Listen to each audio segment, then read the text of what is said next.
নমস্কার বন্ধুরা, আমি আজকে আলোচনা করব ১০০ দিনের কাজের বিষয়ে।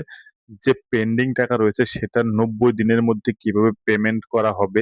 তাছাড়া আলোচনা করব মাননীয় মুখ্যমন্ত্রী শুভেন্দু অধিকারী ক্যাবিনেটের প্রথম বৈঠকে ১০০ দিনের দুর্নীতি নিয়ে কি বলেছেন সেটা নিয়ে। তাছাড়া গ্রাম পঞ্চায়েতের থেকে ডিস্ট্রিক্ট এফটিও সংক্রান্ত বিষয়ে কি তথ্য চেয়েছে সেই ব্যাপারেও আজকে ডিটেলস আলোচনা করব।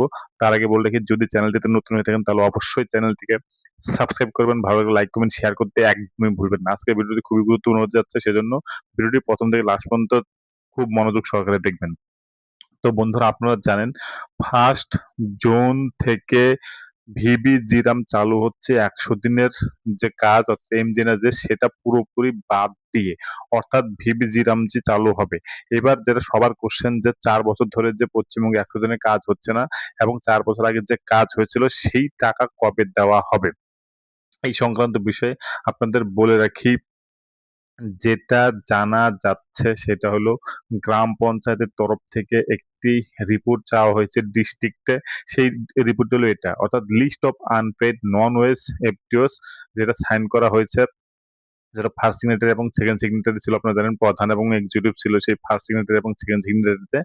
এবং কি ডিটেলস রয়েছে, জিপির নাম দিতে হবে, এফটিও নাম্বার দিতে হবে, যে সেটা সেমি স্কিল বা ম্যাটেরিয়াল সংক্রান্ত বিল কিনা বা স্কিল সংক্রান্ত বিল কিনা, ফার্স্ট সিগনেটারি ডেট কবে, সেকেন্ড সিগনেটারি ডেট কবে, অ্যামাউন্ট কত, আর রিমার্ক যদি কিছু থাকে সেটা। অর্থাৎ এই ফরম্যাটে কিন্তু তারা রিপোর্ট চেয়েছে। অর্থাৎ কাজ কিন্তু শুরু হবে। অর্থাৎ আপনারা জানেন মাননীয় মুখ্যমন্ত্রী যেরকম শুভেন্দু অধিকারী বলেছেন দুর্নীতি নিয়ে দেখা হবে, সেরকমই দিলীপ ঘোষ গ্রাম পঞ্চায়েত মন্ত্রী তিনি কিন্তু বলেছেন যে ভিবিজিরাম যে টাকা আসবে, অর্থাৎ কাজ কিন্তু শুরু হতে যাচ্ছে। তার আগে পেন্ডিং যে টাকা সেটা কিন্তু ক্লিয়ার করবে। এখানে কি বলেছে, রাজ্যের নবগঠিত বিজেপি সরকারের প্রথম ক্যাবিনেট বৈঠকে কিন্তু ১০০ দিনের কাজের প্রকল্প নিয়ে বড়সড় দুর্নীতির আশঙ্কা প্রকাশ করেছেন মাননীয় মুখ্যমন্ত্রী শুভেন্দু অধিকারী।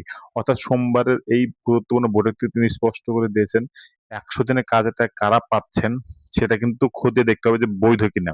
মূলত জব কার্ড জালিয়াতি রুখতে এবং শ্রমিকদের হাতে প্রকৃত সুবিধা যাতে পৌঁছায় সেজন্য কিন্তু তিনি এই যে দুর্নীতির বিষয় উঠেছে সেটা কিন্তু তিনি যাচাই করতে বলেছেন। অর্থাৎ ব্লক লেভেল থেকে বা জেলা লেভেল থেকে কিন্তু একটা যাচাইয়ের কাজ হবে।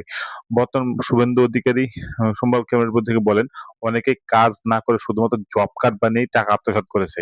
এই ব্যাপারটা কিন্তু তিনি দেখতে বলেছেন। আর যেহেতু যে রিপোর্টটা দেখালাম আপনাদের, অর্থাৎ ওই রিপোর্টে টাকার অঙ্কটা দেওয়া ছিল, অর্থাৎ কত টাকা পেন্ডিং রয়েছে সেটারও কিন্তু একটা হিসাব হবে। অর্থাৎ টাকা কিন্তু ৯০ দিনের মধ্যে পাওয়ার সম্ভাবনা ভীষণ রয়েছে। কারণ আপনারা জানেন একই ১লা জুন থেকে যেহেতু ভিবি জিরামজি চালু হতে যাচ্ছে, তার মানে তার আগেই কিন্তু সমস্ত টাকা ক্লিয়ার করবে। সেজন্য আপনাদের বলছি, সুপারভাইজার এবং স্কিল আর ম্যাটেরিয়াল যারা পাবেন পেন্ডিং টাকা সেটা কিন্তু অবশ্যই দেওয়া হবে। আর দুর্নীতির বিষয়েও কিন্তু কড়া অবস্থান নিয়েছে সরকার, সেটাও কিন্তু ভালোভাবে চেক করবেন তারা।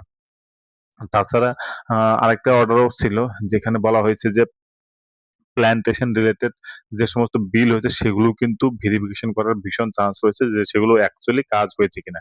তারপরে কিন্তু টাকা দেওয়ার বিষয়টি তারা ভাববেন।